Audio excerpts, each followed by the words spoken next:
آپ کے دشمن ہیں، آپ ان دشمنوں کو صفایا کرنا چاہتے ہیں، ظاہری دشمن ہے، باطنی دشمن ہے، جون سے بھی دشمن ہے، میں آپ کو ایسا وظیفہ بیان کرنے جا رہا ہوں، آپ کے دشمنوں کا بالکل صفایا ہو جائے گا، آپ کو تنگ نہیں کریں گے، آپ کے سامنے نہیں آئیں گے۔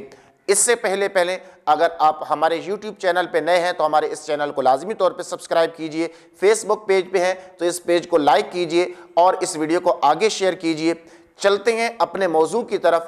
وہ موضوع یہ ہے کہ آپ اپنے دشمنوں کو ختم کرنا چاہتے ہیں، کچھ تو ظاہر ہے کچھ تو ظاہر نہیں ہے، لیکن آپ ان کو ختم کرنا چاہتے ہیں۔ اس کے لیے ایک بہترین وظیفہ ہے کہ آپ نے سورۃ لہب کو روزانہ کی بنیاد پہ 7 مرتبہ پڑھنا ہے، اور یہ آپ نے اس طریقے سے وظیفہ کرنا ہے کہ روزانہ کی بنیاد پہ آپ نے پڑھنا ہے، جب تک آپ کے دشمن کا خاتمہ نہ ہو جائے تو آپ نے سورۃ لہب کو روزانہ کی بنیاد پہ 7 مرتبہ لازمی طور پہ پڑھنا ہے۔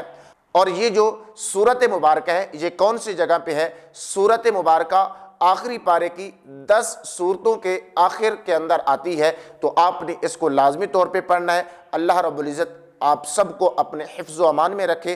میرے لیے اور اپنے لیے خصوصی دعا کیجیے گا۔ السلام علیکم ورحمۃ اللہ وبرکاتہ۔